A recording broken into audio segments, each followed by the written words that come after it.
जब आंखों में नवोदय का अरमान लिया, नवोदय को ही अपना घर मान लिया, तो फिर क्या है मुश्किल क्या है आसान, बस नवोदय में पास होना ठान लिया तो ठान लिया।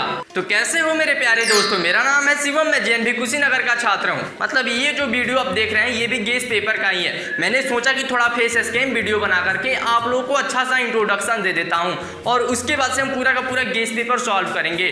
अब देखो, कुछ बच्चों को ये डाउट आएगा कि ये जो गेस पेपर है क्या सिर्फ हिंदी मीडियम वाले बच्चों के लिए? नो, मैं कभी भी इंग्लिश मीडियम वाले बच्चों को इग्नोर नहीं कर सकता हूँ। ये जो हमारा गेस पेपर है इंग्लिश मीडियम वाले बच्चों के लिए भी, हिंदी मीडियम वाले बच्चों के लिए भी है। लेकिन यहाँ पे एक चीज़ है, आप समझो पहले, जो हमारा रीजनिंग होगा, तो रीजनिंग तो अब देखो हिंदी में हो या इंग्लिश में हो, डजंट मैटर। तो हमारा जो पूरा का पूरा रीजनिंग होगा वो हिंदी में लिखा होगा, यानी उसका जो इंस्ट्रक्शंस होता है वो हिंदी में ही लिखा होगा। बाकी तो वैसे रीजनिंग का तो आपको फिगर से मतलब होता है। अब रहा बात मैथ के, जितने भी क्वेश्चन होंगे वो आपको हिंदी में भी मिलेंगे, इंग्लिश में भी मिलेंगे, क्योंकि पर्सनली भाई अपन ट्रांसलेट करके और आप लोगों के लिए अलग से PDF बना दिया है। और उसके साथ ही साथ जो हमारा गद्यांश होता है यानी अनसीन पैसेज लैंग्वेज, उसके बारे में मैं आपको बता दूं, एक जो हमारा गद्यांश रहेगा वो हिंदी से रहेगा, एक जो रहेगा वो हमारा इंग्लिश से रहेगा, और इस तरीके से सभी क्वेश्चंस को हम सॉल्व करेंगे। तो चलिए अब टाइम को न वेस्ट करते हुए क्वेश्चंस को सॉल्व करना शुरू करते हैं। काफी एकदम मजेदार तरीके से कोशिश करूंगा कि एकदम कम टाइम में ज्यादा चीजें आपको दे सकूं बिना बकवास किए हुए। तो चलिए वीडियो को शुरू करते हैं। दोस्तों आप सभी के लिए एक छोटा सा इन्फॉर्मेशन है, इसको सुन लो। मैंने नवोदय विद्यालय की प्रिपरेशन के लिए यानी क्विक प्रिपरेशन के लिए जो आपका पेपर है उसके लिए काफी अच्छा बुक ढूंढ करके निकाल दिया है। और ये जो बुक है ये चक्षु पब्लिकेशन का बुक है, और इस बुक की जो खासियत है मतलब काफी अच्छा है। इस बुक में आपको मतलब प्रीवियस ईयर तो मिल ही जाएगा, साथ ही साथ आपको मतलब प्रैक्टिस सेट भी मिल जा रहा है, और आपको जो बुक की और भी चीजें चाहिए वो भी मिल जाएगा, और इसे आप काफी ज्यादा क्विक रिविजन कर सकते हो। और इसमें जो मॉडल पेपर बनाया गया है वो काफी अच्छे से बनाया गया है। अगर इसको आप पढ़ करके जाते हो तो एग्जाम में ज्यादातर मार्क्स आने के आपके चांसेस बन सकते हैं। तो एक बार बुक को आप जरूर चेकआउट कीजिएगा। इस बुक को आप फ्लिपकार्ट, अमेजन कहीं से खरीद सकते हैं। बस ये चक्षु पब्लिकेशन आप कहीं पे भी जाकर के लिखना चक्षु नवोदय विद्यालय। अगर फ्लिपकार्ट या अमेजन पे भी लिखते हो तो आपको ये बुक मिल जाएगा। या आप बुक चाहते हो कुरियर द्वारा अपने घर पे मंगवाने के लिए, तो यहाँ पे पब्लिकेशन जो है, इस पब्लिकेशन का नंबर दिया गया है, तो जरूर यहाँ पे कॉन्टैक्ट करना। वैसे इस बुक का जो प्राइस है वो 319 रुपये है, लेकिन जेएनवी पाठशाला अगर इसका प्रमोशन कर रहा है तो ये बुक आपको और भी सस्ते में मिल जाएगा। अगर आप फ्लिपकार्ट और अमेजन पे इसको खरीदोगे तो सिर्फ 260 रुपये में मिल जाएगा। अगर आपको कुरियर द्वारा इस बुक को चाहिए तो आप इस दिए गए कॉन्टैक्ट नंबर पे कॉल करके जरूर एक बार पता करना। मेरे प्यारे दोस्तों, यहाँ पे जो हम गेस पेपर डिस्कस करने वाले हैं ये हमारा मॉडल नंबर 3 है। इससे पहले भी हमने 2 गेस पेपर को डिस्कस कर चुका है, तो उसको भी आप जरूर देखिएगा, इस वीडियो के बाद ही देखिएगा। और ये वीडियो लंबा होगा थोड़ा सा, लगभग 1 घंटे तक, तो इसको आराम से शांति से ही बैठ करके पूरा का पूरा देखिएगा। और इसमें जो भी मैथ के क्वेश्चन हम डिस्कस करेंगे, मैं दावे के साथ बोल सकता हूँ एकदम अच्छे अच्छे क्वेश्चन होंगे। उसको आप प्रीवियस ईयर से भी मैच करके देख सकते हो। मतलब इतने धांसू तरीके से मैंने इसको खुद से बनाया है टाइपिंग करके मैथ के क्वेश्चन को। दोस्तों आज ये जो क्वेश्चन पेपर हम डिस्कस करने जा रहे हैं मॉडल पेपर, ये जो हमारा क्वेश्चन पेपर ये चक्षु पब्लिकेशन की ही बुक से लिया गया है। तो चलिए सबसे पहले हम रीजनिंग को सॉल्व करना शुरू करते हैं। हम थोड़ा तेजी से सॉल्व करेंगे, और जहां जहां मुझे लगेगा कि आपको कुछ इंपॉर्टेंट टिप्स देना चाहिए तो वहां पे मैं आपको देते रहूंगा, तो वहां पे आप अलर्ट रहना। तो यहाँ पे हमसे बोल रहा है कि 3 आकृतियां जो है वो किस विधि से एक समान है और जबकि एक अलग है, तो वही हमको भिन्न आकृति बताना है। तो यहाँ पे जब आप देखो कि कौन सा आकृति जो है वो हमारा भिन्न आकृति है, इसमें आप खुद देखो और बताओ। तो आप देख सकते हो कि ऑप्शन नंबर A, C और जो D है इसमें सब में U बना हुआ है, जबकि ऑप्शन नंबर जो B है ये हमारा करेक्ट होगा क्योंकि इसमें V बना हुआ है। अब हम बात करते हैं सेकंड क्वेश्चन के बारे में। तो सेकंड क्वेश्चन में देखो आपको बताना कि कौन सा अलग है। तो इसमें एक चीज़ आप देख सकते हो कि एक लाइन हमारा इधर से किया गया है, फिर एक इधर से, फिर एक इधर, फिर एक इधर से।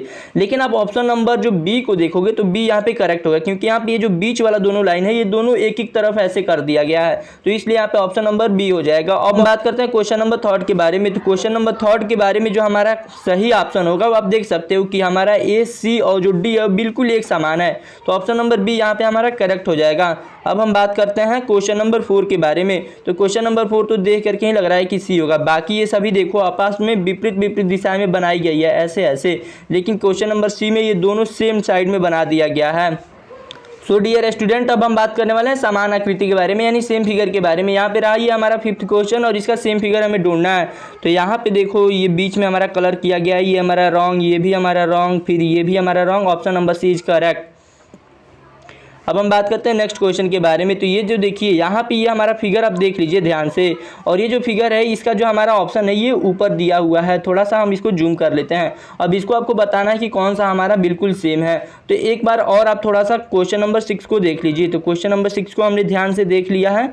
अब इसको हम बताएंगे यहाँ पे कि कौन सा होगा। तो आप देख करके जान ही गए होंगे कि ऑप्शन नंबर जो बी है ये हमारा करेक्ट है। अब हम बात करते हैं क्वेश्चन नंबर 7 के बारे में कि क्वेश्चन नंबर 7 में कौन सा हमारा करेक्ट है। तो ये देख करके ही लग रहा है option number D is correct, क्योंकि ये समान आकृति है, इसमें किसी का भी गलती नहीं होता है। अब जिसका समान आकृति में गलती हो जाए भाई वो तो नवोदय क्वालिफाई ही नहीं करता है। अब हम बात करते हैं क्वेश्चन नंबर 8 के बारे में। क्वेश्चन नंबर 8 और क्वेश्चन नंबर 8 ये रहा, और इसका बताना है कि हमें सेम आकृति कौन सा होगा। यहाँ पे देखो पहले ये दो ऐसे लाइन दिया हुआ है, फिर इधर हमारा दिया हुआ है और इधर हमारा सर्किल दिया हुआ है, डार्क सर्किल। तो बस इसी का हमको ध्यान रखना है। तो इस तरीके से ऑप्शन नंबर ए हमारा, बट यहाँ पे ये लाइनिंग नहीं दिया हुआ है। ऑप्शन नंबर ए रॉन्ग है। ऑप्शन नंबर बी भी इनकरेक्ट है, बिकॉज यहाँ पे ये जो हमारा सर्किल में बनाया गया ये गलत बनाया गया है। Option number C is correct. Option number C हमारा करेक्ट है। ऑप्शन नंबर डी हमारा रॉन्ग है, बिकॉज यहाँ पे दो बार ये ट्रायंगल टाइप का तीर का निशान बना दिया है। कुछ फिगर्स कॉम्प्लिकेटेड होते हैं तो इसका आप थोड़ा सा ध्यान रखना। अब हम बात करते हैं क्वेश्चन नंबर 9 के बारे में, और ये जो है ये हमारा पैटर्न को पूरा करना है। आप यहाँ पे देख सकते हैं, मतलब लिखा गया है पैटर्न को पूरा करना। आप पूरा का पूरा ये सभी मत पढ़ना जितना भी लिखा गया, नहीं, बस पैटर्न देख लिए या इमेज देख करके आपको पता चल जाएगा कि पैटर्न को पूरा करना है। बस पैटर्न का पूरा करने वाला आपने देखा, पैटर्न को इसको पूरा करना। आप बताओ कौन सा होगा। यहाँ पे ये थोड़ा सा कन्फ्यूजन आपके लिए क्रिएट कर सकता है। तो यहाँ पे देखिए मैं आपको समझा दे रहा हूँ। ये जो हमारा स्क्वायर है और ये जो हमारा स्क्वायर है, ये जो दोनों कॉर्नर वाले हैं इन दोनों में सेम रिलेशन है। तो इसी तरीके से हमारा जो ये वाला है कॉर्नर, इसी तरीके का हमको यहाँ पे सेम फील करना है। तो जब यहाँ पे हम सेम फील करेंगे तो ये जो हमारा बनेगा, यहाँ पे हमारा एक्स आएगा, फिर यहाँ पे भी हमारा एक्स आएगा, और फिर यहाँ पे हमारा सर्किल आएगा, फिर यहाँ पे हमारा सर्किल आएगा। बस यही मैं आपको समझाना चाह रहा था। तो इस तरीके से option number A is correct. अब यहाँ पे आप देख सकते हो कि ऑप्शन नंबर जो सी है ये भी बिल्कुल उसी के जैसा है, बट यहाँ पे प्लस का सिंबल कर दिया है। तो इसका भी आप ध्यान रखना, क्योंकि कई बार मल्टीप्लाई और प्लस का सिंबल यानी जोड़ और गुणा के सिंबल में बच्चों को कंफ्यूज कर दिया जाता है।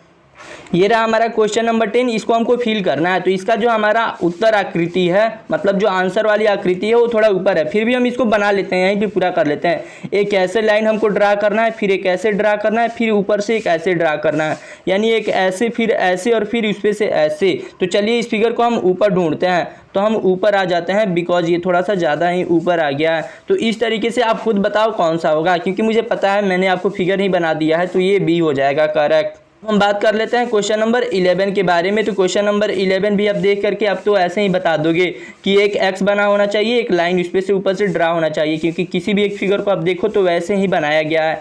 तो इस तरीके से ये जो हमारा होगा या D is the correct option. आप चेक कर सकते हो। ए इज़ रॉन्ग, बिकॉज ए में हमारा जो ये लाइन है ये एक्स के ऐसे किया है। अब हम बात करते हैं नेक्स्ट क्वेश्चन के बारे में। नेक्स्ट क्वेश्चन में आप देख सकते हो कि किस तरीके का फिगर है। यहाँ पे देखो इस तरीके से हमको भी बना करके और एक लाइन इस पे से ऐसे ड्रा करना है। तो बिल्कुल ऐसे ही हमको एक यहाँ पे भी बना करके एक ऐसे लाइन ड्रा करना है। आपको दिशा का ध्यान रखना है और इस तरीके से करना है। तो इस तरीके से option number C is correct. बाकी सब में भी बना करके लाइन खींचा गया है, बट और सभी का डायरेक्शन गलत है। तो मेरे दोस्तों अब हम बात करने वाले हैं नेक्स्ट पार्ट के बारे में, और इसमें हमसे पूछ रहा है श्रेणी यानी सीरीज के बारे में। अब ये जो फिगर ऐसे ऐसे बना है तो ये यहाँ पे क्या आएगा, बस यही हमको बताना है। तो इसको थोड़ा सा हम कम जूम कर लेते हैं, बिकॉज हमको आंसर भी तो दिखना चाहिए। ये हो गया कम जूम, और इसका ये या गया ऊपर, और इसको हमको बताना है। तो यहाँ पे आप देखो किस तरीके से ये पूरा का पूरा घूमा हुआ है, और आप देखोगे कि ये जो हमारा यहाँ पे ट्रायंगल बना हुआ है ये जैसे ही यहाँ पे आ रहा है तो ये लाइन में कन्वर्ट हो जा रहा है, और ये जो लाइन वाला है ये यहाँ पे आते हुए यहाँ पे एक नॉर्मल से ट्रायंगल के फॉर्म में हो जा रहा है। तो बिल्कुल यहाँ पे ये हमारा जो बनेगा वो कैसे बनेगा यही हमको बताना है। और ये जो हमारा दोनों का दोनों ये गोला है ये बिल्कुल सेम का सेम ही रह रहा है, एक ही प्लेस पे, अपने ही प्लेस पे रह रहा है। तो इस तरीके से आप गोला को ही सिर्फ देखो तो इस तरीके से ऑप्शन नंबर ए गलत हो जाएगा, बिकॉज देखो ये हमारा गोला वहीं का वहीं है, इसमें भी वहीं का वहीं है, इसमें भी वहीं का वहीं है, लेकिन इसमें हमारा इसका डायरेक्शन दे दिया है। तो इस तरीके से ऑप्शन नंबर ए गलत हो जाएगा, और ऑप्शन नंबर बी भी गलत हो जाएगा, क्योंकि ये सिर्फ जो गोला हमारा ये जो दो दिया हुआ है छोटा छोटा, इसी के आधार पर हमने दो को गलत कर दिया। अब हम बात करते हैं सी और डी के बारे में। अब सी और डी में कौन सा करेक्ट होगा ये आपको बताना होगा। तो आप खुद कमेंट करके पहले बताओ कि सी और डी में से कौन सा सही होगा। वैसे मुझे पता है कि आप समझदार हो और इसका आंसर आपने बता दिया होगा कि इसका जो आंसर होगा यहाँ पे हमारा ये सर्किल बन जाएगा और यहाँ पे ये हमारा ऐसे आ जाएगा। तो इस तरीके से option number C is correct. अब ये रहा हमारा क्वेश्चन नंबर 14 नेक्स्ट क्वेश्चन, और इसको हमको देख करके बनाना है। तो ये तो आपको काफ़ी आसान लगा होगा कि ऐसे करके इसमें लाइन इंक्रीज कर दिया जा रहा है, फिर ऐसे इंक्रीज करके, फिर ऐसे इंक्रीज करके, फिर ऐसे ये कुछ बनेगा, इस टाइप का यहाँ पे ये फिगर बनेगा। तो बस वही हमको फिगर ढूंढ लेना है। तो चलिए इसके हम जो उत्तर आकृति है उसकी तरफ चलते हैं, और ये देखिए आंसर आकृति में हम आ गए हैं। तो यहाँ पे हमको लाइन देखना है कि कितने लाइन यहाँ पे थी। यहाँ पे एक लाइन इंक्रीज हुआ है, फिर 2 तो 3 यहाँ पे हो गया, तो हमको 4 लाइन वाली 4 सीढ़ी वाला हमको चाहिए। तो इस टाइप का जब हम ढूंढेंगे 4 सीढ़ी, तो यहाँ पे option number D is correct. आप ध्यान से देख लेना। सो गाइस जब हम बात करते हैं नेक्स्ट क्वेश्चन के बारे में, और नेक्स्ट क्वेश्चन में देखो यहाँ पे ये जो हमारा है ये ऐसे फॉर्म हो जा रहा है, फिर अगले पार्ट में ये पूरा होकर के फिर इसके साइड में ऐसे फॉर्म हो जा रहा है। तो अगले पार्ट में किस तरीके का फॉर्म होगा, जैसे कि ऑप्शन नंबर ए में दिखाया गया है, बिल्कुल वैसे ही बनेगा। आप खुद देख सकते हो, ये ईजी है, और एक एक ईजी चीज़ को अगर मैं समझाने लगूँ तो मुझे पता है आप भी बोर हो जाओगे। अभी ये देखो क्वेश्चन नंबर 16 भी पहले ऐसे था, फिर यहाँ पे ऐसे आ जा रहा है, फिर हमारा ऐसे आ जा रहा है। तो नेक्स्ट पार्ट में ये हमारा भी यहाँ पे ऊपर बनेगा। तो इस तरीके से बी ऑप्शन इज करेक्ट। अब हम बात करते हैं क्वेश्चन नंबर 17 के बारे में, लेकिन 17 जो होगा वो हमारा नेक्स्ट पार्ट है। इसमें क्या है, सहसंबंध आकृति है कि 2 आकृतियों में कुछ रिलेशन है, उसी के आधार पे हमको तीसरे और चौथे में वही रिलेशन बताना है। तो चलिए इसको भी हम सॉल्व करना शुरू करते हैं। अगर आप इन 2 आकृतियों में रिलेशन देखोगे तो देखो ये क्या किया जा रहा है, ये जो सर्किल है ये नीचे आ जा रहा है, और ये जो ट्रायंगल है हमारा जो त्रिभुज है ये ऊपर चला जा रहा है, और इसमें ये जो लाइन हमारा वर्टिकल है इसको हॉरिजेंटल कर दिया जा रहा है। ये जो लाइन हमारा ऐसे था इसको ऐसे न करके ऐसे कर दिया जा रहा है। तो बिल्कुल ऐसे ही हम भी इसमें करेंगे, हम सर्किल को नीचे ला देंगे, इसके ऊपर जो हमारा वर्ग था इसको बना देंगे, और इसमें लाइन को हम ऐसे ड्रा कर देंगे। इस तरीके से option number C is correct. So मेरे दोस्त अब यहाँ पे देखो क्वेश्चन नंबर 18 को, यहाँ पे ये जो फिगर है इस साइड है और इसको घुमा करके 90 डिग्री पे यहाँ पे ला दिया जा रहा है। तो बिल्कुल ये ऐसे ही जब हम इसको 90 डिग्री पे घुमाएंगे तो ये हमारा ऐसे और ये ऐसे और फिर ऐसे ऐसे, मतलब यहाँ पे ये इस टाइप का फिगर आएगा। तो इसका चलिए हम आंसर आकृति भी देख लेते हैं। यहाँ पे जब आप आंसर आकृति देखोगे तो आप ये मत सोचना कि आंसर सी होगा, नहीं नहीं नहीं, क्योंकि ये पहले से ही सीधा था और इसको ये थोड़ा सा इस तरीके से ये 45 डिग्री घूमेगा, लेकिन हमको 90 डिग्री घुमाना है। तो इस तरीके से ये option number B is correct, और इस बात का आप ध्यान रखना 19 के बारे में। और यहाँ पे देखो इन दोनों में जो रिलेशन है वही हमको बताना है। तो यहाँ पे आप देखो ये जो हमारा ऊपर का फिगर है ये घूम करके यहाँ पे इस कॉर्नर साइड में आ जा रहा है। तो बिल्कुल यहाँ पे जैसे आप देख सकते हो यहाँ से ये घूम करके यहाँ पे आ गया। बस यही चीज़ हमको इसमें भी ढूंढना है। ये जो हमारा यहाँ पे ट्रायंगल बना हुआ है इसको हमको यहाँ पे ढूंढना है कि किस फिगर में यहाँ पे वो दिया गया है। तो आप देख सकते हो ऑप्शन नंबर बी में सिर्फ दिया गया है, option number B is correct. बात करते हैं नेक्स्ट क्वेश्चन के बारे में, और ये क्वेश्चन देखो यहाँ पे सर्किल दिया हुआ है, इसमें बाद में लाइनिंग कर दिया गया, हमारा ट्रायंगल रहेगा, ट्रायंगल में भी हम लाइनिंग कर देंगे, option number B is correct. अब हम बात करते हैं नेक्स्ट क्वेश्चन के बारे में, और इसमें हमसे क्या पूछ रहा है, बोल रहा है कि जो त्रिभुज वर्ग और वृत्त दिया है इसके एक कोई भाग गायब है उसी को पूरा करना है। तो यहाँ पे अब बताओ क्वेश्चन नंबर 21 में कौन सा यहाँ पे भाग आएगा। इसको अगर हम ऐसे कंप्लीट करेंगे तो या C is the D is the correct, क्योंकि सी नहीं आएगा, सी नहीं आएगा, सी हमारा एक आयत हो जाएगा, जबकि हमको एक वर्ग चाहिए यानी स्क्वायर चाहिए। सो अब इस क्वेश्चन का आंसर आप खुद बताओ क्या होगा। अब देखो इसको हम ऐसे कर देंगे फिर ऐसे करेंगे। अब इस टाइप का फिगर ढूंढो कौन सा है, तो या option number C is correct. B भी है बट बी जो है वो अच्छे से नहीं आ पाएगा यहाँ पे पूरा, आप खुद देख करके देखो अच्छे से। तो हम बात करते हैं क्वेश्चन नंबर 23 के बारे में। 23 में यहाँ पे कौन सा क्वेश्चन आएगा, तो ये थोड़ा सा इंक्रीज होगा ऐसे, इस टाइप का कुछ बनेगा, यही हमको बताना है कि कौन सा होगा। बताओ आप कौन सा होगा। अरे मुझे पता है आप समझदार हो, ये बता दी होगी, option number A is correct. अब देखो 24 भी बताओ, ये काफ़ी इजी क्वेश्चन है, तो मुझे नहीं लगता कि इन सभी में ज़्यादा गलत होगा, क्योंकि मुझे भी ये देख करके आपको लग गया होगा कि option number A is correct. अरे दोस्त ये जो क्वेश्चन है ये थोड़ा सा कंफ्यूजन हो सकता है। यहाँ पे देखो अगर डी को भी देखा जाए तो मैंने फिर से दोबारा इस क्वेश्चन को देखा तो ये डी भी यहाँ पे लगभग फिट बैठ रहा है। बट आप चिंता मत करना, मैंने आपको पहले भी बता चुका है कि जब भी क्वेश्चन पेपर आपका बनाया जाएगा तो क्वेश्चन पेपर में एकदम बड़ा फिगर बनाया जाता है। कितना बड़ा, एकदम बड़ा फिगर बनाया जाता है, और एकदम नाप जोख करके बनाया जाता है, एकदम पूरा मेजरमेंट कर करके बनता है वहाँ पे। तो काफ़ी अच्छे से रहेगा, वहाँ पे आपको थोड़ा भी डिफरेंस पता चल जाएगा देख करके, तो उसकी चिंता आप मत करना। अब यहाँ पे रहा नेक्स्ट क्वेश्चन, ये हमसे पूछ रहा है कि हमको बताना है हमारी जो दर्पण प्रतिबिंब है उसके बारे में। अब यहाँ पे हमने बोला था कि आप मिरर का ध्यान रखना, यहाँ पे ये कुल लिखा गया है। तो सबसे पहले एन का हम देख लेते हैं, तो ये एन जो है हमारा ऐसे हो जाएगा, ओ ऐसे हो जाएगा, और ये जो के है ये हमारा कुछ ऐसा हो जाएगा। मैंने मे भी शायद फिगर सही बनाया है, हाँ सही ही बनाया है। तो इस तरीके से option number B is correct. बाकी सभी तो आप देख सकते हो वैसे ही डी गलत हो जाएगा और सी भी गलत हो जाएगा, क्योंकि ये जो के का है ये के ओ की तरफ घुमा होना चाहिए और ये भी गलत है हमारा। इतने तो समझदार हो आप, जल्दी जल्दी इसको सॉल्व कर ही लोगे।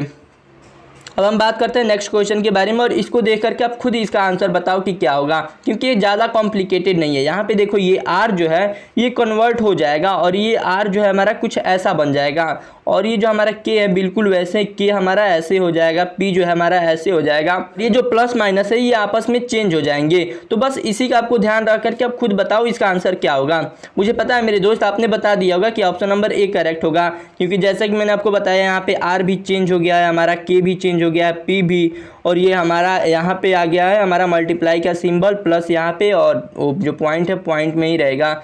बाकी आप सभी देखोगे तो इसमें तो डी ऐसे ही गलत है, हमारा सी भी गलत है और ये भी हमारा गलत ही है। नेक्स्ट क्वेश्चन इसमें हमसे पूछ रहा है BR4 लिखा है तो इसका क्या होगा हमारा, तो इसको भी आप लिख लो बदल करके कि कैसा हमारा बनेगा।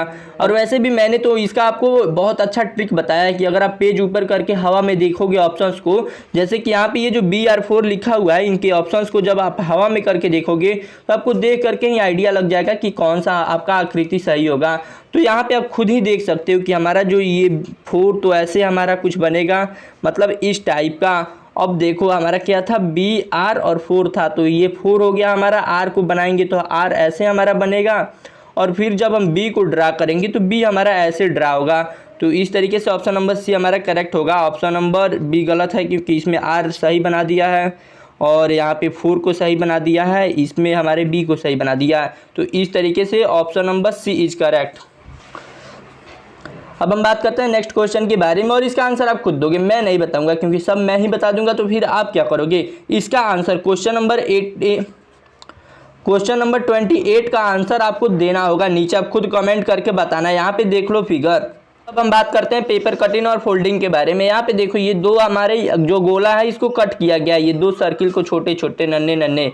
अब इनको जब हम ओपन करेंगे यहाँ पे तो ये दो ऐसे ऐसे तो है, ये दो ऐसे भी बन जाएंगे और इनको जब हम फिर से ओपन करेंगे तो ये बिल्कुल अपने जैसा, यानी जो यहाँ तक फिगर बना है उसके जैसा बनाएंगे। तो इस तरीके से option number C is correct. ये सभी तो छोटे मोटे नन्हे मुन्ने क्वेश्चन हैं, इनको तो आप देख करके भी बना सकते हो। अब ये देखो ये पेपर यहाँ पे थोड़ा सा कट किया गया है, तो बाद में जब इसको ये पूरा खोला जाएगा तो यहाँ पे ऐसे कट का सिंबल बन जाएगा, यानी एक त्रिभुज बन जाएगा। और जब हम ऊपर खोलेंगे तो ये हमारा ऐसे कट का बन जाएगा। तो इस टाइप का ये जो हमारा फिगर बनेगा कुछ ऐसा बनेगा। मैंने हाँ फिगर सही बनाया है मैंने। तो चलिए इसका उत्तर आकृति भी हम देख लेते हैं। इसका उत्तर आकृति या यहाँ पे दिखाई दिया, बताओ बताओ कौन सा होगा। या C is the correct, D. अब हम बात करते हैं नेक्स्ट क्वेश्चन के बारे में और इसको देखो ये भी काफी इजी है। डायरेक्ट आप फिगर नंबर 3 को देखो, यहाँ पे देखो एक ऐसे कट किया गया है, तो जब इसको हम ओपन करेंगे तो ये एक ऐसा यानी एक त्रिभुज बन जाएगा। मैंने थोड़ा छोटा बना दिया, एक त्रिभुज बन गया। और ये एक जो ऐसे कट किया गया है, जब हम इसको ओपन करेंगे तो ये हमारा कुछ ऐसा बन जाएगा, यानी इस टाइप का बन गया। लेकिन जब हम इसको आधे में ही खोलेंगे तब तो ये ऐसा बना, लेकिन जैसे ही हम इसको पूरा खोलेंगे तो ये हमारा ऑप्शन नंबर सी की तरह बनेगा। फिर से देख लेना, आप चिंता की कोई बात नहीं। आप दो एडमिट कार्ड ले जाना, एक एडमिट कार्ड संभाल करके रखना और दूसरे एडमिट कार्ड का यूज आप यही कागज कटिंग का यूज कर सकते हो। वहाँ पे कागज वगैरह अपने एडमिट कार्ड को फाड़ करके चेक कर सकते हो, चिंता की कोई बात नहीं। अपन ने इसको मतलब ट्राई कर चुका है पहले ही। अब यहाँ पे हम बात करेंगे कि ये जो 4 आकृतियाँ दी गई है इनसे ये कौन सी आकृतियाँ बनी हुई है। पहले देखो इस आकृति को काउंट करो, 1 2 3 और 4, 1 2 3 और 4। चलो ठीक है, इसको हम मार्क कर लेते हैं। अब यहाँ पे हमको 4 आकृतियाँ ढूंढना है, लेकिन यहाँ पे 1 2 3 4, 1 2 3 4, 1 2 3 4, सभी में 4 4 है। ठीक है, चलो इसको हम सभी को छोड़ देते हैं। अब यहाँ पे हम देखेंगे कि किसमें हमारा करेक्ट ऑप्शन दिया हुआ है। हम ऑप्शन नंबर ए से शुरू करते हैं। ऑप्शन नंबर ए में जब हम देखेंगे हमारी पहली आकृति मिल गई, हमारी जो थर्ड आकृति है वो भी यहाँ पे मिल गई, हमारी जो ये फोर्थ आकृति है वो भी मिल गई और सेकेंड आकृति है वो भी मिल गई। ठीक है, option number A is correct. Option number B को अगर हम देखेंगे तो ये जो हमारी आकृति है यहाँ पे ये जो हमारा ऐसे करके ऐसे बना हुआ है ये हमारा गलत हो जाएगा। ऑप्शन नंबर सी में आप देखोगे तो ये एक सिर्फ मैच कर रहा है, 2 मैच कर रहा नहीं होगा। Option number C is wrong. Option number D तो ऐसे ही रॉन्ग है, आप देख करके ही बता सकते हो। हम बात करते हैं नेक्स्ट क्वेश्चन के बारे में और इसमें भी देखो हमारे पास 1 2 3 और 4 आकृतियां दी हुई है। इन सभी को भी मैं मार्किंग कर देता हूं ताकि आसानी रहेगा। अब देखो 1 2 3, इसमें सिर्फ 3 आकृति दी हुई है, ये गलत हो गया क्योंकि हमको 4 आकृति ढूंढना है। अब देखो जब ऑप्शन नंबर सी को हम देखेंगे तो इसमें ये जो हमारी आकृति दी हुई है, ये जो दोनों को मैंने लाइनिंग किया हुआ है, ये इससे रिलेटेड है ही नहीं, इसमें इसका कोई आकृति दिया हुआ नहीं है, ये भी हमारा रॉन्ग हो गया। अब सिर्फ हमको बी और ए में बताना है। अब देखो ए और बी को अब ध्यान से देखो, तो ए में अगर हम चेक करें तो ये जो हमारी आकृति है ये किसी से मैच कर रही है, नो नहीं कर रही है, तो ए भी हमारा रॉन्ग हो गया, बी हमारा सही होगा। क्योंकि देखो बी वाली जो हमारी फोर्थ वाली आकृति है वो हमारा ये वाला आकृति है, ये फर्स्ट वाला, और ये जो हमारी फर्स्ट वाली आकृति है वो यहाँ पे है, ये जो बीच में है, और ये बाकी जो हमारे छोटे छोटे हैं यहाँ पे ये छोटे छोटे नन्हे मुन्ने सा टाइप का दिया हुआ है। ऐसा कि मैंने आपको पहले भी समझा चुका है कि कई बार जो हमारे क्वेश्चंस रहते हैं वो थोड़ा छोटे छोटे रहते हैं, जैसे यहाँ पे बना गया है, तो थोड़ा सा आप चिंता मत करना, आपको पेपर में बड़ा बड़ा मिलेगा। अब हम बात करते हैं नेक्स्ट क्वेश्चन के बारे में और यहाँ पे देखो ये आकृति किससे मिलकर के इसमें से क्या बनेगी। यहाँ पे देखो अगर इसको हम देखें तो ये नहीं बन पाएगा क्योंकि ये पूरा क्लोज हो गया है, ठीक है। इसमें हम देखें तो ये लाइनिंग दे दिया गया, ये नहीं होगा, ये सी ऑप्शन ही बनेगा। क्योंकि आप इमेजिन कर लो इन सभी को आपस में मिला दो ऐसे अगर मैं इसमें बीच में कलर ही भर दूं, आप अब देखो, देख करके देखो मिल रहा है कि नहीं ऑप्शन नंबर सी की तरह। ऑफ कोर्स मेरे दोस्त ये बन गया हरिओम, सी के जैसा हो गया, और डी तो होगा ही नहीं। मेरे दोस्त क्वेश्चन नंबर 36 के बारे में, 36 में 1 2 3 4 फिगर हमारे पास दिया हुआ है, इसको ढूंढना है। अब देखो ऑप्शन नंबर ए और बी हमारा गलत हो जाएगा क्योंकि ये सिर्फ एक फिगर है, ये भी एक फिगर है, ओके ठीक है। अब हम बात करते हैं सी और डी में कौन सा करेक्ट होगा। डी ऑप्शन को देखो, ये जो फिगर है इसको हम मान लेते हैं ए। अब एक फिगर को देखो, इसमें ढूंढो चारों में से कोई है, देखो देखो देखो ध्यान से देखो, देखो नहीं है, ये गलत हो गया हमारा, option number C is correct.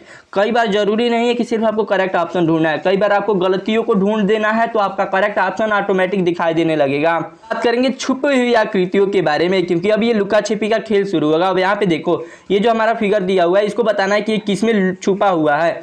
अब यहाँ पे देखो एक एक को हम बनाते हैं, यहाँ पे ऐसे ऐसे ऐसे और ऐसे, वाह ये तो फर्स्ट में ही मिल गया। सेकंड में अगर हम बनाए तो ये ऐसे, नो नहीं हो पाएगा सेकंड में मेरे दोस्त, सेकंड गलत। थर्ड में ये ऐसे ऐसे, लेकिन यहाँ से ये जो लाइन दिया हुआ है ये नहीं दिया हुआ है, थर्ड भी गलत, और डी तो ऐसे ही गलत है। नेक्स्ट क्वेश्चन के बारे में, और ये तो दिखाई ही दे रहा है ये किस में छुपा हुआ है, बताओ ये नहीं होगा, गलत है, या बी इज द करेक्ट क्योंकि ये देखो ये यहाँ पे छुपा हुआ है, बाकी ये दोनों तो बकलोल हैं सब, ये नहीं होंगे सब। करते हैं इस फिगर के बारे में और ये थोड़ा सा कॉम्प्लिकेटेड है, इसको आप खुद ढूंढ करके पहले बताओ आंसर, पहले आप मुझे आंसर बताओ फिर अपन इसको आपको समझा रहे हैं थोड़ा सा जूम करके। अब देखो ये फिगर हमारे पास जूम हो गया है, यहाँ पे देखो इस फिगर को ये थोड़ा सा टेढ़ा हुआ झुका टाइप का है और ये बीच में यहाँ पे लाइनिंग दिया हुआ है। अब यहाँ पे अगर हम इसको ऐसे ऐसे और ऐसे ड्रा करके और ऐसे करते हैं, नहीं ये थोड़ा सा हमारा गड़बड़ ड्रा हो रहा है, यहाँ से ऐसे ऐसे और जस्ट यहाँ से लाइन और यहाँ से ये, नहीं ये नहीं होगा क्योंकि आप यहाँ पे एक चीज़ देखो, ये जो हमारी लाइन ड्रा की जा रही है ये पॉइंट से कर दी जा रही है, जैसे कि ये हमारा जो ऐसे बन रहा है तो ये यहाँ से ड्रा कर दिया जा रहा है, तो ये हमारा नहीं होगा। Option number A is wrong.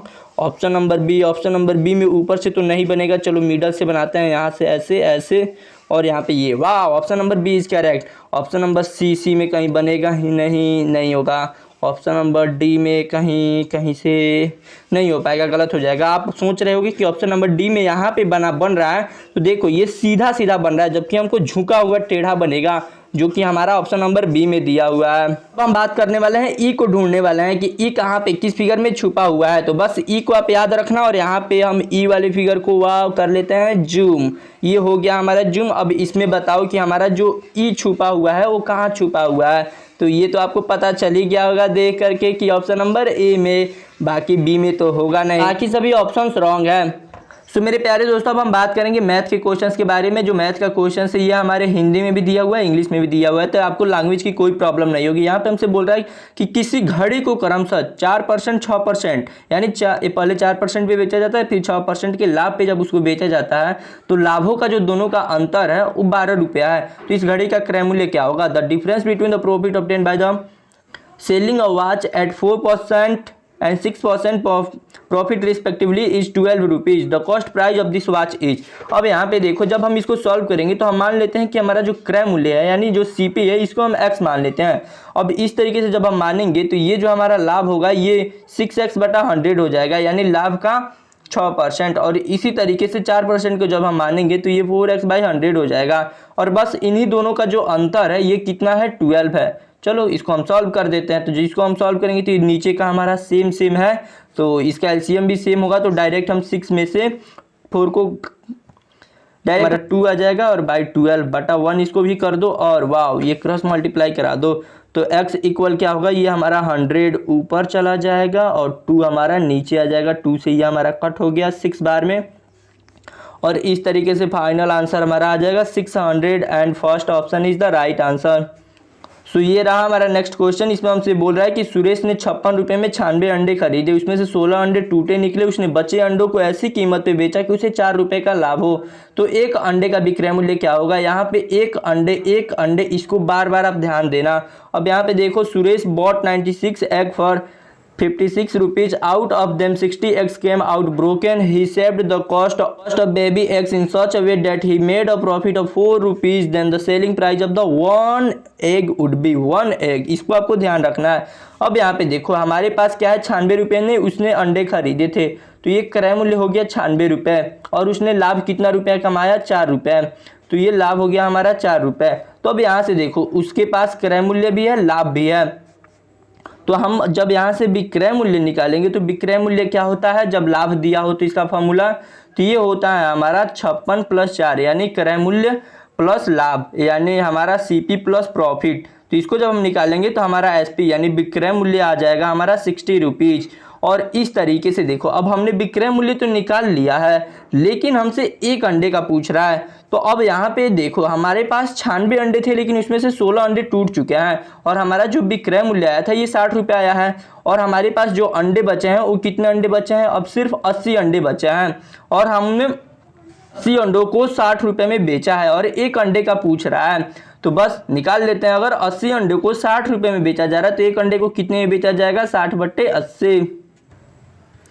और इस तरीके से जब आप इसको कट करोगे, इसको सॉल्व करोगे तो ये आएगा 0.75। एम राइट, या राइट। तो इस तरीके से ये ऑप्शन नंबर 1 इज करेक्ट। हम बात करते हैं नेक्स्ट क्वेश्चन के बारे में, और यहाँ पे देखो ये काफ़ी सिंपल सा क्वेश्चन है बट काफ़ी अच्छा क्वेश्चन है। यहाँ पे हमसे पूछ रहा है कि 1 पैसे का 1 रुपया कितना प्रतिशत है। सबसे पहले बात, जैसे ही हमको पैसा दिया हो और परसेंटेज पूछ रहा हो रुपीज में, तो सबसे पहले दोनों जो हमारा यूनिट दिया हो, यहाँ पे पैसा लिखा और यहाँ पे रुपीज लिखा है, तो दोनों को 1 में कन्वर्ट कर लो।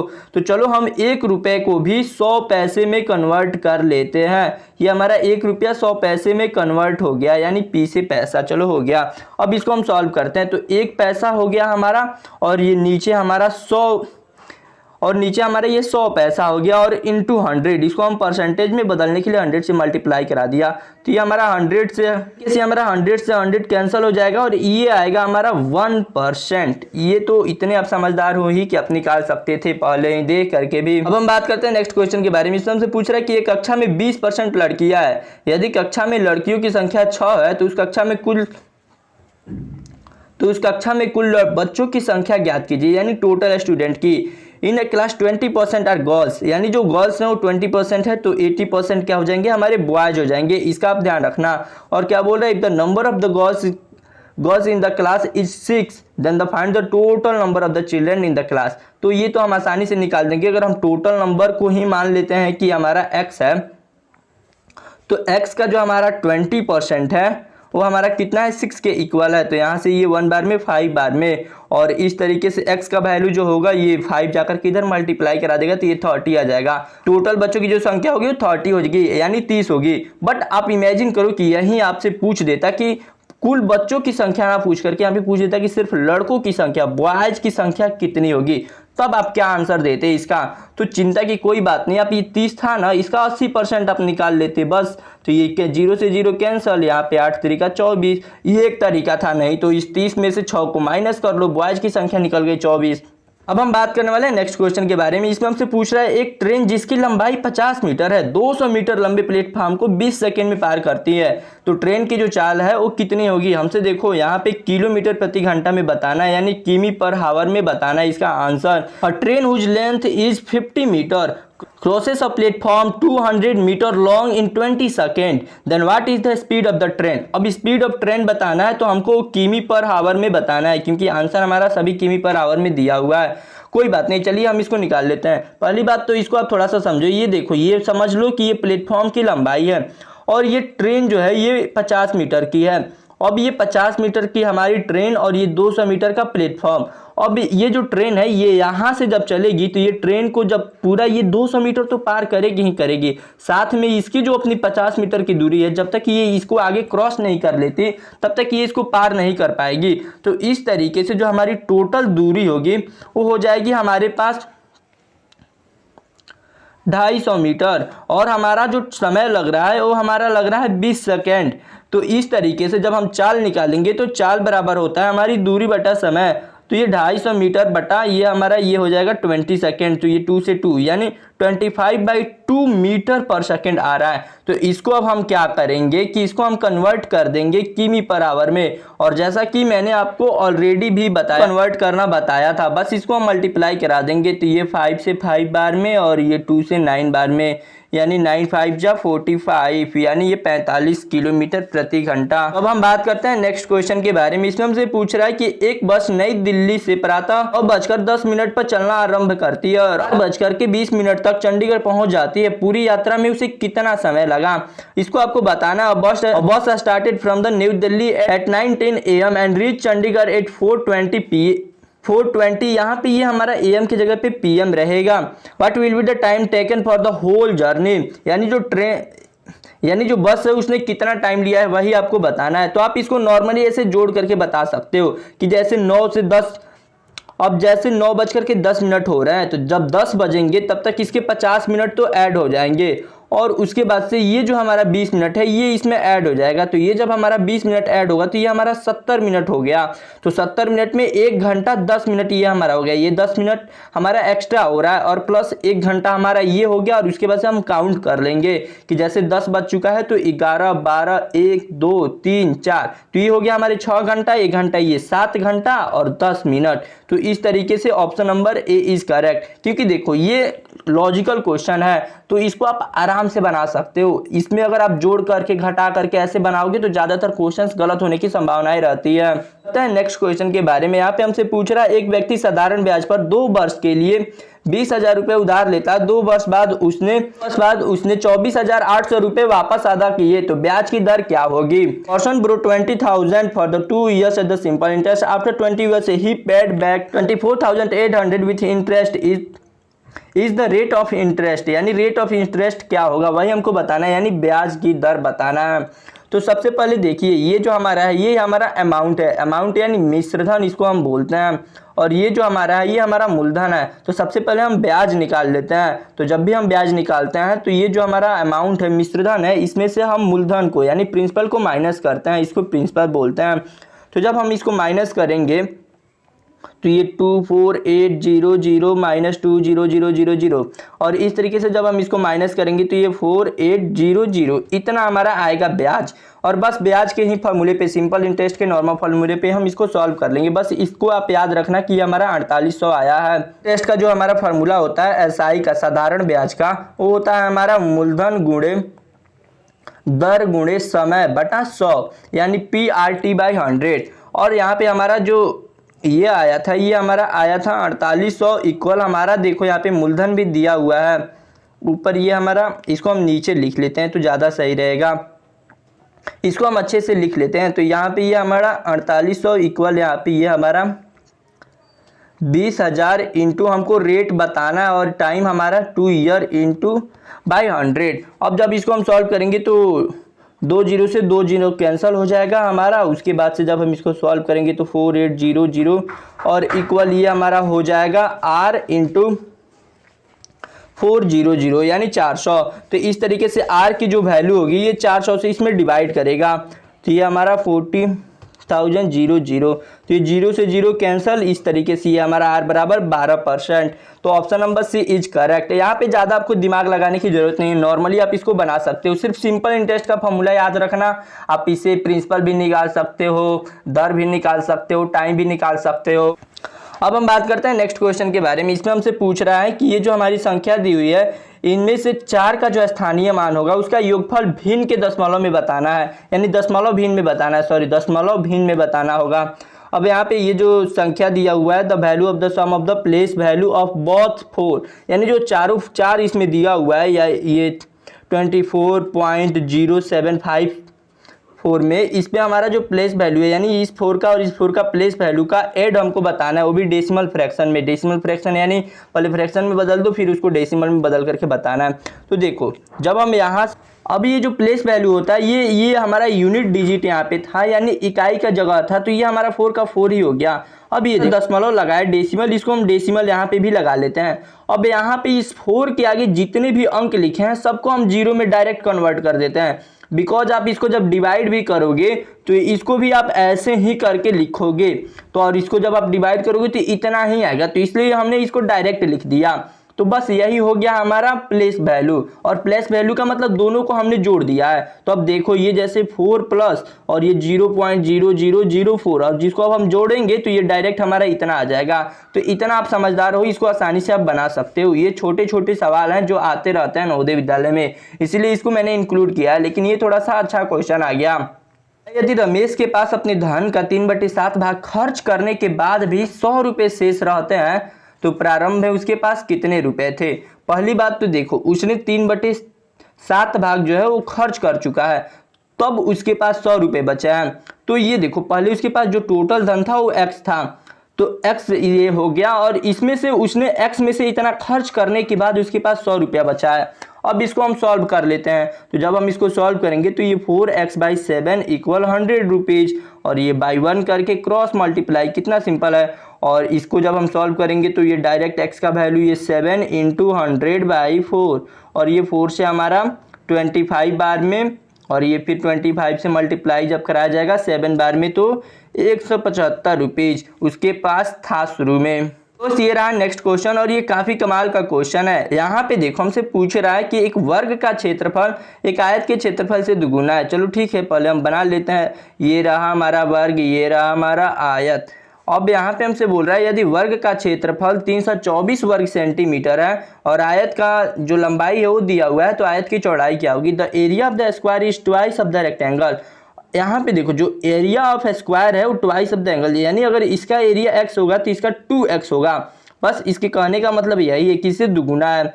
If the area of the is 324 square centimetre. अब ये देखो, ये जो 2x बराबर है, ये कितना है हमारा? 324 स्क्वायर सेंटीमीटर। तो x की जब हम वैल्यू निकालेंगे तो ये x का जो वैल्यू आएगा, ये हमारा, ये जो हमारा रेक्टेंगल है इसका हमारा एरिया आ जाएगा। तो यहाँ से जब हम निकालेंगे तो ये हमारा आ जाएगा 2 से 1 बार में, फिर 6 और ये फिर 2, यानी 162 स्क्वायर सेंटीमीटर ये हमारा इसका एरिया आ जाएगा। अभी आप इसको याद रखे रहना। नेक्स्ट हमसे बोल रहा है कि जो रेक्टेंगल है उसका जो लेंथ दिया हुआ है वो 13.5 सेंटीमीटर दिया हुआ है, तो उसका ब्रेथ क्या होगा? अब देखो, इसका जो लेंथ है वो 13.5 सेंटीमीटर है, तो हम इसका ब्रेथ तो निकाल ही सकते हैं, क्योंकि इसका हमको एरिया भी तो पता चल गया है कि 162 स्क्वायर सेंटीमीटर है। तो बस एरिया ऑफ रेक्टेंगल जो होता है, एरिया ऑफ रेक्टेंगल ये जो हमारा होता है वो L × B होता है, और L तो हमारे पास दिया हुआ है और एरिया दिया हुआ है, तो बस B निकालने के लिए हम क्या करेंगे? एरिया में L से डिवाइड कर देंगे। तो ये जो हमारा 162 था इसको हम डिवाइड कर देंगे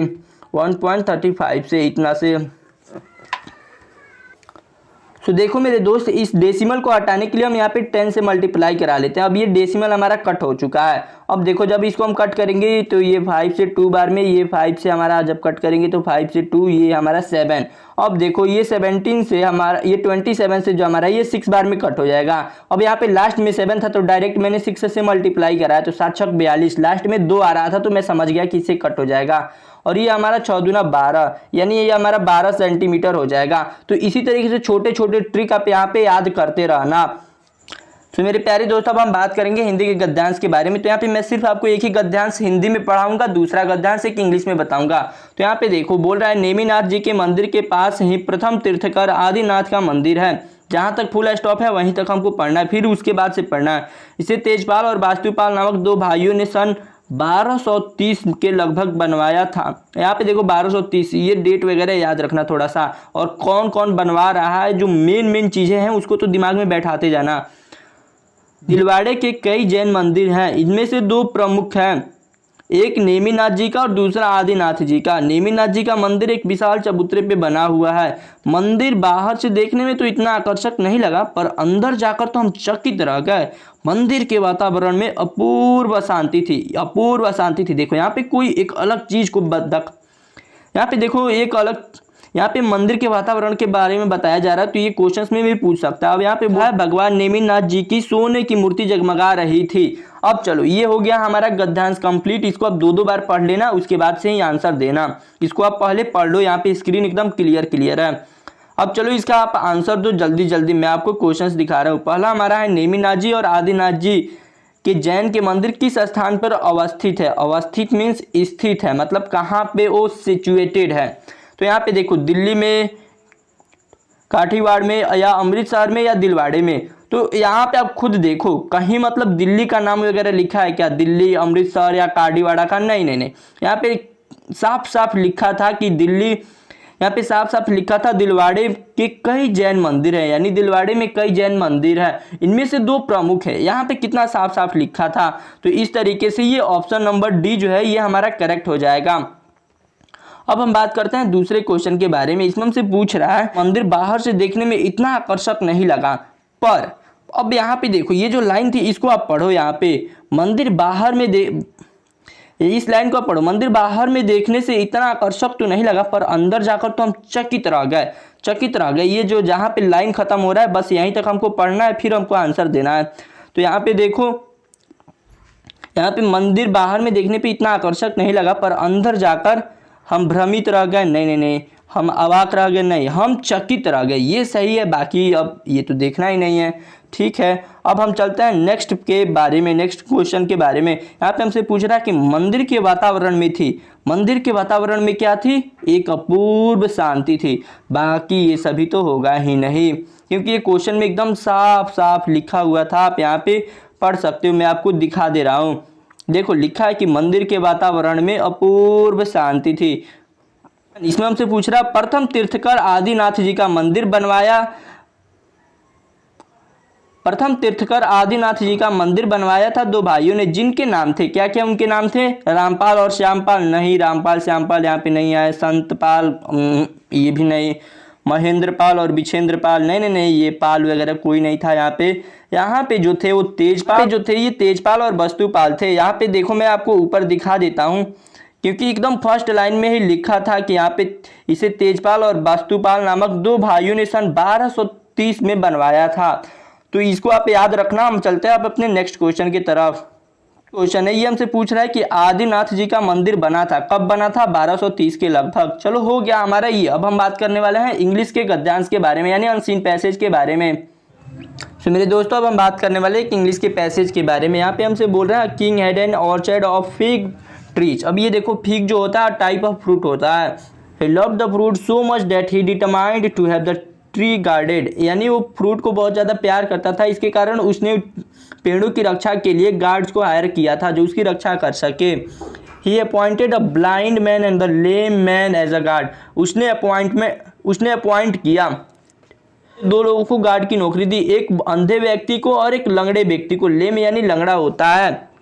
the king found that the much of the fine fruit यानी जो अच्छे फल थे had gone and he asked the watchman who had stolen it. We do not know they replied, यानी पाया कि जो अच्छे फ्रूट थे वो क्या हुए थे कि चोरी हो गए थे, था ही नहीं। तो जब उसने गार्ड से पूछा कि किसने चुराया है, तो उन्होंने रिप्लाई दिया कि हमें नहीं पता, हम नहीं जानते हैं। तो both the guard said they had not taken the fruit, यानी दोनों गार्ड ने कहा कि उन्होंने फ्रूट नहीं लिया है। The king soon discovered that the blind man had carried the lame man on his shoulder. अब देखो उन्होंने कहा कि हमने फ्रूट नहीं लिया है, तो राजा ने बहुत ही जल्द ये डिस्कवर कर लिया कि जो ब्लाइंड मैन वो क्या करता है कि अपने कंधे पे लंगड़े को बैठा लेता है। While the blind man had used his leg, जो अंधा व्यक्ति होता है वो अपना पैर यूज करता है। The lame man had used his eyes, और जो लंगड़ा व्यक्ति है वो अपना आंखें यूज करता है, एंड हैंड्स, और हाथ यूज करता है। And in this way the fig had been stolen, और इस तरीके से जो फिग होता है और टाइप ऑफ फ्रूट होता है उसको चोरी करते हैं। Both the man were severally punished, और उसके बाद से दोनों को पनिश दिया गया। यानी ये कहानी आपको समझ में आ गया होगा कि एक राजा है वो फिग से बहुत ज़्यादा प्यार करता है। फिग या FIG फिग जो होता है या टाइप ऑफ फ्रूट होता है, इतना आप समझो। और इसके कारण वो ट्री की रक्षा करवाने के लिए 2 गार्ड को हायर करता है, एक लंगड़ा होता है और एक अंधा होता है। अगले दिन राजा देखता है कि उसके फ्रूट के पेड़ से अच्छे अच्छे फल जो है चोरी कर लिए गए हैं। जब वो गार्ड से पूछता है तो बोलते हैं कि हमें कुछ नहीं पता। और उसके बाद से राजा जब सच जानता है, राजा जब सच की पता लगाता है तो उसे पता चलता है कि जो ब्लाइंड मैन है, अंधा व्यक्ति है, वो क्या करता है अपने सोल्जर पे लंगड़े व्यक्ति को बैठा लेता है और वो अपने पैरों का यूज करता है। और जो लंगड़ा व्यक्ति होता है वो अपने आँख और हाथ का यूज करके और इस तरीके से वो फिग को क्या होता है चुरा लेते हैं, स्टोलन कर लेते हैं। उसके बाद से उन दोनों को सजा दी जाती है। अब यहाँ पे हम क्वेश्चंस को पढ़ते हैं। The king wanted to have the tree guarded because, जो राजा होता है वो क्यों मतलब किस लिए पेड़ों की रक्षा करवाना चाहता है। बिकॉज लगा, यहाँ पे बिकॉज लगा है, यानी क्योंकि someone had been stealing the figs। नहीं, ये नहीं होगा कि कोई फिग चुरा रहा था। नहीं, उसने जब गार्ड को लगाया तो गार्ड ने उसके फिग को चुराया, तो ये अभी नहीं होगा। अब देखो, he felt sorry and wanted to find a job। देखो ये find a job ये नहीं होगा, ये जॉब वगैरह छोड़ो यहाँ पे, इसको तो ऐसे ही गलत करो। the fruit was valuable, जो फ्रूट थे वो काफ़ी ज़्यादा वैल्यूएबल थे, यानी कीमती थे। नहीं, ऐसा कुछ नहीं लिखा गया यहाँ पे। तो ये 3 ऑप्शन सही हो गलत हो गए, तो ऐसे ही हमारा 4th ऑप्शन सही हो गया। 4th ऑप्शन में लिखा है he was afraid someone would steal the fruit, यानी राजा डरता था कि कहीं उसके फ्रूट को कोई चुरा ना ले जाए। तो यहाँ पे ये होगा। और जबकि फर्स्ट ऑप्शन है ये बोल रहा है कि कोई उसका फ्रूट चुराता था इसलिए उसने गार्ड रखा। नहीं, राजा डरता था कि कोई चुरा लेगा इसलिए उसने गार्ड को हायर किया। तो ये थोड़ा सा डिफरेंस है। देखो नेक्स्ट जो है इसको आप समझो। यहाँ पे बोल रहा है which of the following is a synonym of the word lame used in the passage, यानी जो लेम है इसका सिनोनिम क्या होगा। लेम यानी लंगड़ा, और जो भी लंगड़ा व्यक्ति होगा वो कमजोर होगा, और वीक इसका जो होगा वो सिनोनिम हो जाएगा। सिनोनिम यानी होता है सेम मीनिंग, यानी पर्यायवाची, इसको शायद हिंदी में बोलते हैं। हमसे पूछ रहा था blind man and the lame man lied because, lied यानी झूठ बोलना। उन्होंने झूठ बोला क्यों, because they had not been good watchman, वो अच्छे वॉचमैन नहीं थे, ये गलत हो जाएगा। They thought that the king would not discover the theft, उन्होंने सोचा कि जो राजा है वो चोर की पता नहीं लगा पाएंगे, ऐसा उन्होंने भी नहीं सोचा क्योंकि कहीं ऐसा लिखा ही नहीं है, ये भी गलत है। They thought that the king would never discover how they had stolen the fruit, उन्होंने सोचा कि राजा कभी नहीं सोच पाएगा कि वो कैसे फ्रूट चोरी करते हैं, ये हमारा करेक्ट ऑप्शन है। और दे फियर्ड द किंग, वो राजा को डरा रहे थे, ये हमारा गलत हो जाएगा। अब हम बात करते हैं नेक्स्ट क्वेश्चन के बारे में। इस यहाँ पे हमसे पूछ रहा है द फिग वर स्टोलन, जो फिग एक फ्रूट है वो किसके द्वारा चुराया जाता था, तो गार्ड के द्वारा चुराया जाता था। By the king discovered that, king ने क्या देखा, the blind man used his leg, the lame man has used his eyes, ये तो दोनों राजा ने देखा। अब ठीक है, यहाँ पे द 2 गार्ड्स, तीसरा ऑप्शन दिया the 2 guards had stolen the fruit, ये ज़्यादा करेक्ट है। और 4th पार्ट है the guard told the truth, यानी जो गार्ड थे वो सच बोल रहे थे, ये गलत हो जाएगा। और यहाँ पे देखो ये जो दोनों ऑप्शंस हैं, इन दोनों ऑप्शंस को ही मिलाकर के तीसरा ऑप्शन बना है, तो तीसरा ऑप्शन ज़्यादा सही है। कि तीसरा ऑप्शन लिखा है कि जो दोनों गार्ड थे उन्होंने फ्रूट को चोरी किया और राजा ने यही डिस्कवर किया, तो इसके कारण हमारा 3rd ऑप्शन करेक्ट है। तो इस वीडियो को अपने सभी दोस्तों के पास शेयर करना। मिलते हैं अगले वीडियो में, तब तक के लिए जय हिंद।